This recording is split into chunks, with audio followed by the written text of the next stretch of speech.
안녕하세요. 하이베타 투자 TV입니다. 영상을 제가 올린 지 이틀 전인 것 같은데도 굉장히 오랜만인 것처럼 느껴지거든요. 그래서 제가 그게 왜 그런가 한번 생각을 해봤는데 참 우리나라 국장 이야기를 안 할 수가 없더라고요. 요새 코스피 장난 아니죠? 내가 볼 때 세계 최강인 것 같은데 지금 하도 코스피가 잘 오르다 보니까 뭔가 영상을 자주 제작을 해야 될 것 같은데 뭐 그래도 저는 이틀에 하나씩 하니까요.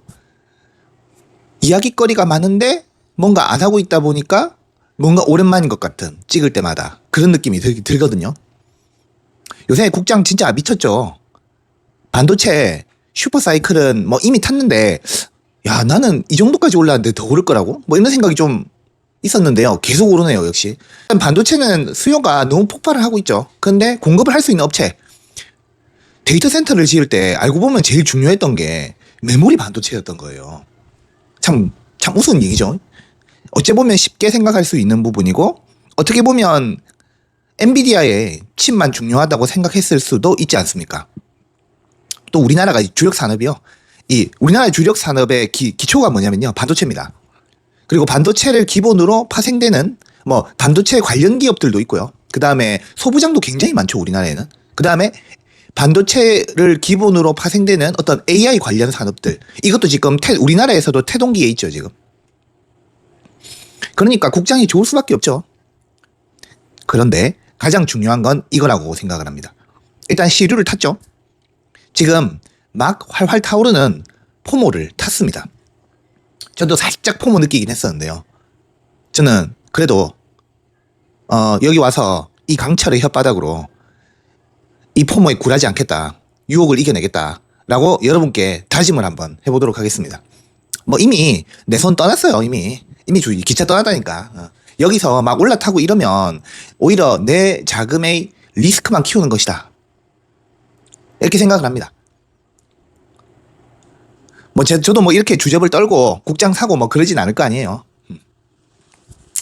근데 뭐 되게 사실 저는 뭐 그냥 그냥 그런데 좀 기분이 나쁠 분도 계실 것 같아요. 뭐 기차 떠났는데 놓쳐서 너무 뭐 내만 거지 되는 것 같고. 근데 그렇지 않아요. 세상은 다 돌고 돈다니까. 우리가 만약에 버블이 낀다고 볼게요. 버블이 낀다면요. 반도체 하나로 전체 버블을 만들 수 없어요. 이 버블의 온기가 옆으로 살 퍼져나갑니다. 제가 볼 땐 AI랑 관련된 주식들 위주로요. 작은 기업들은 진짜 뻥튀기 엄청나게 될 수도 있을 것이다 라는 생각이 듭니다. 지금 뭐 근데 뭐 펀더멘털이 뭐 어떠냐 이런 거 지금 안중에도 없는 상황이죠. 여태까지 우리나라 증시가 얼마나 저평가를 받아왔습니까? 이렇게 올랐는데도요 아직도 저평가다라는 평가도 있어요.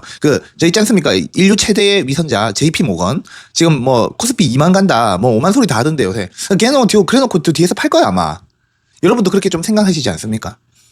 재밌는 사실이 작년까지만 해도 여러분들 국장을 보던 시선이 어땠습니까? 이런 격언이 있었어요. 미장은 세금을 내지만 국장은 원금을 낸다, 이런 말 하면서 조롱했지 않습니까? 그죠? 제가 아까 돌고 돈다는 얘기 했었죠. 이렇게 국장이 안 좋다가도 돌고 도니까 어떻게 돼요? 좋은 주식 갖고 있던 사람들은 다 이득을 보는 거죠. 반도체 관련주 들고 계시는 분들.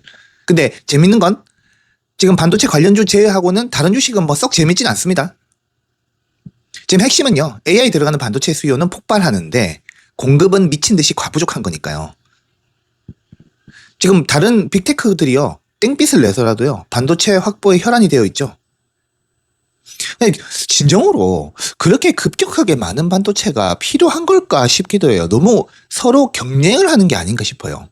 세력 경쟁을 하는 게 아닌가 싶기도 합니다. 그러니까 뭐냐면 내가 반도체를 많이 확보할수록 우리 회사의 주가가 높아진다, 이렇게 생각을 하는 거예요. 근데 만약에요 실제로 인공지능이나 데이터 센터를 구축을 한 거예요. 근데 생각만큼 이익이 많이 남지 않는다면 어떻게 되는 겁니까? 반도체 수요를 예측하는 거야. 뭐 계속 올라가면요 계속 더 많아질 거다 예측하는 거고요. 떨어지면 더 떨어질 거다 이렇게 예측하는 거고 그런 겁니다. 그러니까 막 수요가 올라가다가도요 갑자기 확 꺾여서 내려오는 경우도 있다 이 말입니다. 그래서 근데 제가 이렇게 얘기하니까 왠지 저주하는 것 같긴 한데요. 저도 반도체 주식이 있습니다. 저 반도체 주식 있어요. 저번에 계좌 한번 공개해드렸죠, 제가. 그때 저도 반도체 세력하고 같은 편입니다. 저 좋아하는 거 아니에요. 저는 엔비디아하고 브로드컴 있거든요. 여러분 참 재밌지 않습니까? 지금 보면요, 국제적인 상황이 그리 좋은 것도 아니에요. 뭐 고용률이 좋은 것도 아니고, 뭐 고용률 맨날 거짓말이죠. 그거 전부 다 통계 다 거짓말이잖아요. 미국에서 나온 통계도 거짓말인데. 물가지수도 어때요? CPI 썩 좋지 않잖아요. 국제유가도 굉장히 높죠. 이렇게 되면 인플레는 심해질 게 분명하죠. 그런데 새로 부임하는 연준 의장은요, 금리 인하할 거라고 생각하고 들어오는 사람이에요. 근데 어렵지 않겠습니까? 분명히 어렵다고 생각이 드는데 주가는 어떻습니까? 지금 거의 뭐 나스닥 정고점이죠. 주식이란 게 이런 겁니다. 여러분, 거시경제 공부를 열심히 하면요, 결국에는 파는 이유만 늘어난다니까. 유가는요, 전쟁이 끝나도 계속 올라 있을 거예요. 왜냐하면 복구하는데 시간이 많이 걸리니까. 유가가 단기적으로 좋아질 게 없다 이 말이죠. 근데 이렇게 부정적인데 왜 안 파느냐 이거지. 그러니까요. 이걸 열심히 볼 필요가 없다는 이야기입니다. 거시경제를요. 너무 열심히 볼 필요가 없어요. 저는 유가는 결국 낮은 가격으로 돌아갈 거라고 봅니다. 유가라는 존재가요, 이 기름을 생산하는 나라가 여러 나라가 있잖아요. 중동에. 뭐 남미에도 있고. 경쟁적으로 나라들이 파서요, 이거를 수출을 하고 싶어 합니다. 왜냐하면요, 이 기름을 갖고 있는 나라 중에서는요, 미국을 제외하고는 그렇게 선진국은 많이 없거든요. 후진국 특징이요, 달러 확보해야 되는 거고, 계속 만성적으로 달러가 부족한 거고, 자국에선 수출을 못하고 이런 거기 때문에 기름이라도 파는 거죠. 자국의 정권 안정을 위해서라도. 그냥 결론적으로 기름값이 오르면요, 막 팔고 싶어 합니다. 막 증산을 합니다. 그래서 저는 시간이 일부 걸릴지언정 호르무즈 해협이 막혀있다가 어느 정도 뭐 통제를 한다고 할지라도 유가는 돌아오게 될 거다라고 저는 믿고 있습니다. 자, 각설하고요. 뭐 제가 사실 코인 이야기 하려고 지금 뭐 얘기하다 보니 좀 길어졌는데요. 코인 어때요 지금? 바닥 치다가 많이 올라왔죠. 정말 기분 좀 좋지 않습니까? 물론 10월 달에 고점에, 작년 10월 고점에 진입한 분들은 아직 많이 물려 계실 겁니다. 근데 추매를 하세요. 추매를 하시면 내려갑니다. 평단이 내려가잖아요. 대충 이제 비트코인도 200일 이평선에 왔죠. 제가 원래 차트 절대 안 보는 사람이긴 한데 뭐 이평선에 왔다 말이 많더라고요. 근데 지금 가격부터는요, 위에 숏 물량이 진짜 많더라고요. 그냥 한번 확인만 해봤거든요. 그래도 저는 뭐 숏 때문에 확 떨어진다 아니면 뭐 숏 물량 다 잡아먹고 스키즈 나왔고 뭐 떡상을 한다 이런 것보다요, 그냥 완만하게 가는 게 좋다고 봅니다. 왜냐? 저도 그렇고요, 여러분도 그렇고 완만하게 가야 살 기회가 생겨요. 우리가 버는 돈이라는 게요, 그렇게 순식간에 엄청난 액수를 태울 만큼 팍팍 버는 게 아니지 않습니까? 일단 저는 첫 번째 생각으로는요, 5월달에 클래리티 법안 이거 기대감으로 베팅을 하는 것 같아요. 스마트머니가 지금 베팅하는 것 같거든요. 사실 저도 이번에 베팅을 한번 할 겁니다. 5월에 제가 이제 5월달에 버는 돈을 가지고요, 한 2천만 원 정도 저는 추가로 비트코인 들어갈 생각입니다. 근데 이제 한 번에 저는 요거 살려고 하거든요. 근데 원래 제가 그렇게 사는 스타일이 아닌데, 요거 어쨌든 사는 것도요, 제가 영상을 만들어서 올릴게요. 자, 그런데 뭐 따라 사지 마십시오. 뭐 그냥 제 생각이 그렇다는 것 뿐이지, 뭐 안 되면 나중에 저를 원망을 하셔도 제가 뭐 해줄 건 없지 않습니까? 제가 사고요, 떨어질 수도 있어요. 클래리티 법안 불발될 수도 있잖아요. 이번에 불발되면요, 만약에 불발돼서 만약에 트럼프 대통령이 상하원을 잃어버리면요, 아니면 뭐 상하원 중에 하나라도 잃어버리면요, 정말 코인 관련 법안은 불투명 속으로 빠지는 경우도 있습니다. 그러니까 굉장히 연기가 많이 된다 이럴 수도 있는 거예요. 우리는요, 우리의 운명을 우리가 스스로 결정할 수 없죠. 힘없는 개미니까요. 그러나 초 강력한 무기가 있습니다. 뭐냐? 그것은 바로 중꺾마의 정신입니다. 중간에 꺾이지 않을 수가 있어요. 무슨 말이냐? 기관들은요, 성과를 내야 돼요. 그러니까 중간에 팔기도 해야 되고 수익도 내야 되고 세금도 내야 되고 그렇거든요. 근데 우리는 그럴 필요가 없는 거죠. 그냥 계속 버티면 되는 거예요. 또 뭐가 있습니까? 저기 이재용 형님 같이 우리도 모두 가지고 있는 거, 시간이죠. 시간. 우리는 이걸 바탕으로 버티면서요, 좋은 자산을 쭉 장기로 가져가면 되는 거예요. 분명히 초반에는 시련이 있을지라도요, 나중에는 결국 웃게 될 거다라고 생각을 합니다. 지금 금이요, 굉장히 떨어지고 있죠. 비트랑 완전 반대로 가고 있습니다. 이게 무슨 뜻이냐? 비트코인이 위험자산이라는 이야기죠. 이게 안전자산에서요, 위험자산으로 돈이 이동하는 거죠. 근데 미국 증시라는 게 이제 나스닥이라는 존재가 위험자산이죠. 자, 미국 증시가 좋아지고 금이 떨어지는 걸 선두로 해서요, 위험자산 시장으로의 비중 확대가 이루어지고 있다는 겁니다. 그러면 비트코인도 결론적으로 좋아질 수밖에 없다 이 말입니다. 그리고 그 위험자산 비트코인으로 가는데 뭔가 부스터를 걸어주려면요, 이벤트가 필요하죠. 그게 바로 이 클래리티 법안이 5월에 잘 될 거냐 잘 안 될 거냐 이겁니다. 만약에요 잘 될 거면요 정말 꽤나 멀리까지 올라갈 거라고 저는 생각을 합니다. 이 200일 이평선을 뚫으려면요 계속 미국 주식이 잘 나가야 된다는 건 전제가 돼야 됩니다. 그러면 시나리오 상으로 한번 생각을 해볼게요. 뭘 어떻게 할 것인가. 근데 다시 폭락을 하면 어떡할 것이냐. 우리가 아까도 얘기했지만 거시경제가 썩 좋은 편이 아니죠 지금. 계속 뭐 잘 올라가면 무슨 걱정을 하겠습니까? 떨어지는 게 문제지. 모멘텀이나 단타 뭐 스캘핑 치시는 분들은 뭐 저보다 잘 하실 거니까 뭐 알아서 잘 하시면 될 것 같고요. 뭐 저 같은 경우는 어떻게 할 거냐. 저는 뭐 계속 그냥 살 겁니다. 그냥 계속 사죠 뭐. 뭐 이번 5월 달에 똥 밟았다 생각하고 그냥 계속 사죠 뭐. 만약에 법안 통과도 안 되고 전쟁도 잘 해소 안 되면 정말 많이 떨어지기는 할 겁니다. 그러면요 오히려 좋게 생각을 하세요. 긍정적 사고. 시간 확보가 많이 되는 거 아닙니까? 살 시간이요. 여러분 비트코인요 얼마나 들고 계세요? 충분히 가지고 계십니까? 본인이 만족하실 만큼 가지고 계십니까? 물려있든 아니든 간에요 수량이 많아야 어떻게 됩니까? 큰 돈이 되죠 이게. 그럼 언제 사야 됩니까? 쌀 때 사야 되는 거 아닙니까? 그리고 많이 사야 되고요. 이렇게 저는 시나리오가 복잡하면 안 된다고 생각을 해요. 이렇게 간단 명료하고 쉽게 그리고 이해가 할 만한 확실한 이유, 전 그것만 되면 된다고 봅니다. 지금 기관들이요 비트코인 엄청 사고 있죠.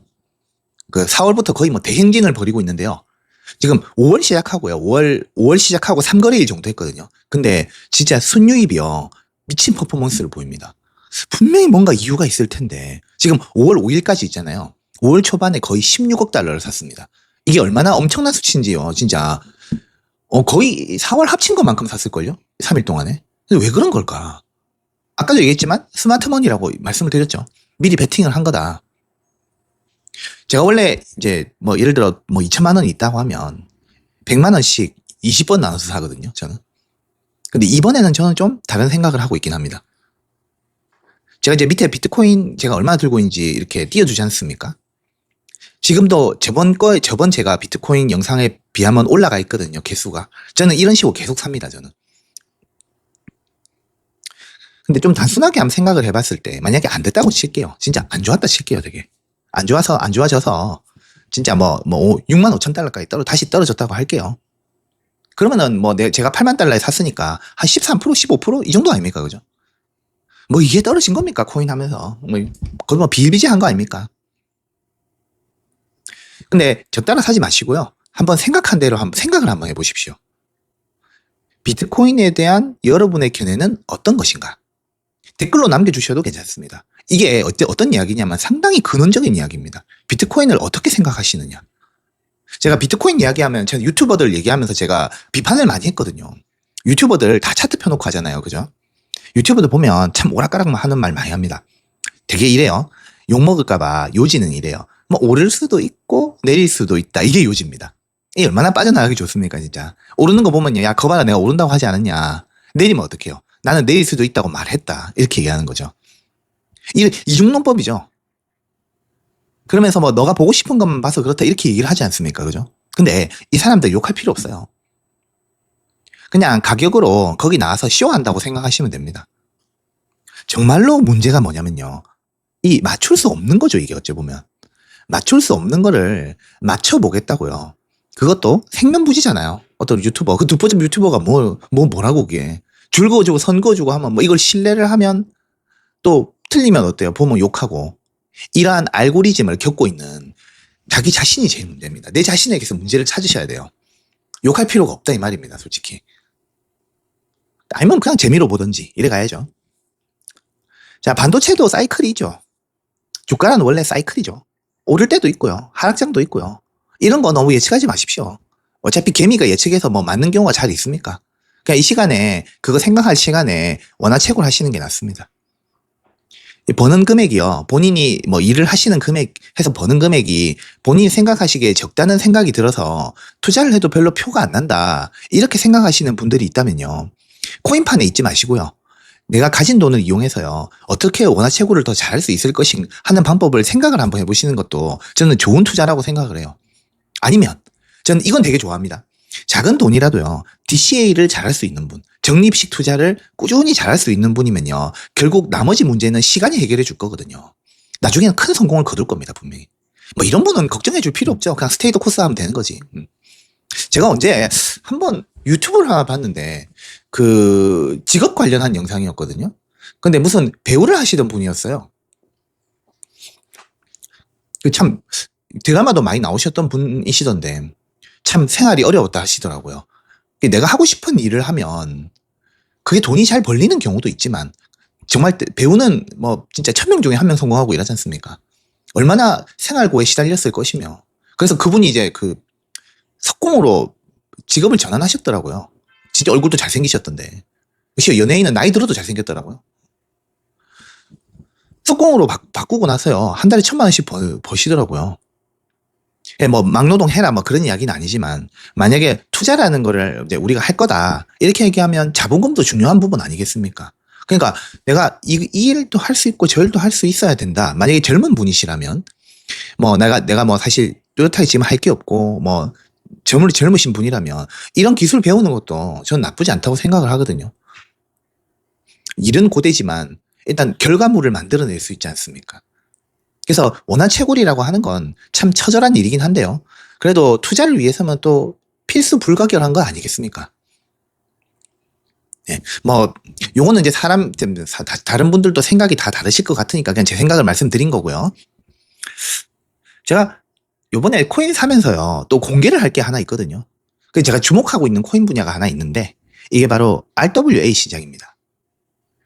요걸 제가 뭐 다음 시간에 한번 얘기를 한번 해드리려고 하거든요.